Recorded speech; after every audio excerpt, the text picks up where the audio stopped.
So the importance of sparring and training with people outside of your weight class, outside of your height, and also outside of your gender, your sex. If you're a male, you should definitely be rolling with females, and if you're a female, you should definitely be rolling with males. And if you're 200 pounds, you should definitely be rolling with the 100-pound person. And if you're 100 pounds, you should definitely be rolling with the 200-pound. And if you're 5'6", you should definitely still roll with the person who's 6 foot. And if you're 6 foot, you should still definitely be rolling with the person who's 5 or 4 feet, whatever the case may be. Why? Because as you go on, you not only learn your strength and weight and how to place it in certain areas. Perfect example, weight placement in jiu-jitsu is magnificent. There's people who may be 200 pounds, but when they're rolling with you, they understand how to use their weight and move their weight. And when, they don't have to use their weight, when they have to become a lot lighter to do certain things. This all spawned now at this point. I mean, I've been in combat for a year and a couple months, but I remember when I first started and I was a white belt, and I would use strength not only to survive, but also to get out of certain bad positions. And I had to rely on strength a lot of times. I didn't have the technique, still learning it, still learning. I didn't have the technique for these things. I was still understanding the basics of this art, of combat sports altogether.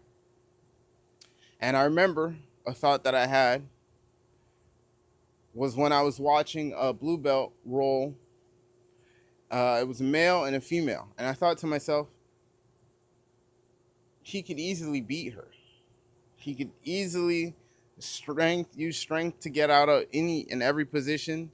He can easily use his weight against this person. What's really the benefit there? But as I've gotten older and more experienced and have trained with people in different weight classes, both male and female, I've realized it's important. Like you have to learn to not only roll with them, but also to be able to match their intensity. That's another thing. Matching the person's intensity is above everything. If someone is coming at you with all their strength, you have to be able to use their momentum against them.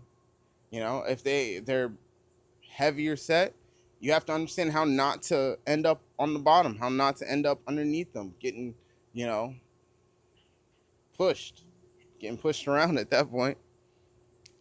So rolling with people who are also, you know, below your weight class and seeing how they use technique to maneuver themselves and to, go around or evade is important because you learn from that. So I'm very big. I always say, roll with anyone and everyone. Train with anyone and everyone. And if there's certain people within your dojo or where you're training that it's maybe difficult to roll with, understand why it's difficult. There's a reason why this person is a lot harder to roll with than this person, or more challenging, I should say. They're more challenging. And accept that challenge. Whenever I'm either rolling or kickboxing with someone who's for sure out of my weight class, I'm not going to turn around and say, "Well, you're not in my weight class, so I'm not going to train with you." Why would I give up that opportunity? I need to train. I need to roll with people who are outside of my weight class. God forbid, knock on wood, somewhere.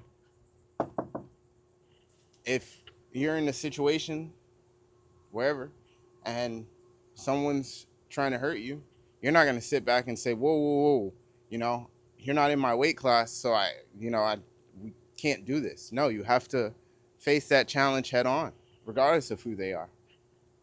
And then rolling and sparring with maybe the opposite sex is important. Why?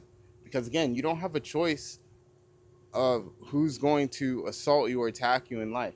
You don't really get that choice. You know, there's a certain amount of things that you can avoid and you can get away from, but if someone says, "Hey, I'm going to hurt this person with intention," you are going to be glad that you trained with the opposite sex that prepared you for that.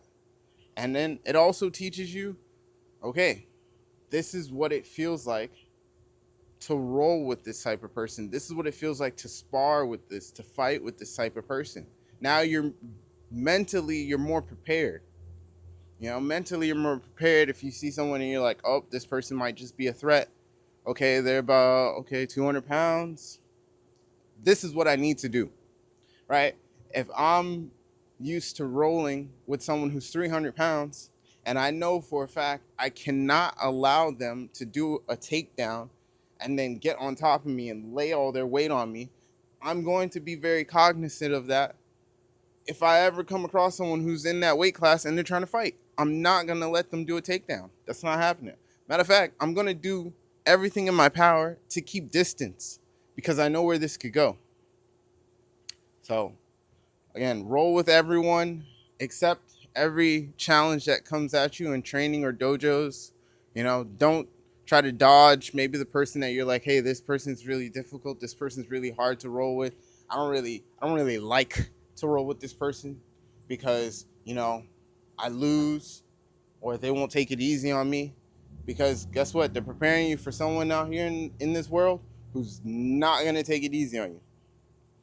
Training within the dojo is important because it's within a safe environment that's preparing you for real world scenarios that may not be in a safe environment, maybe in, you know, the worst environments. So till next time, train with everyone that you possibly can, get as much experience as you can, be grateful for those experiences, and you guys take care of yourselves.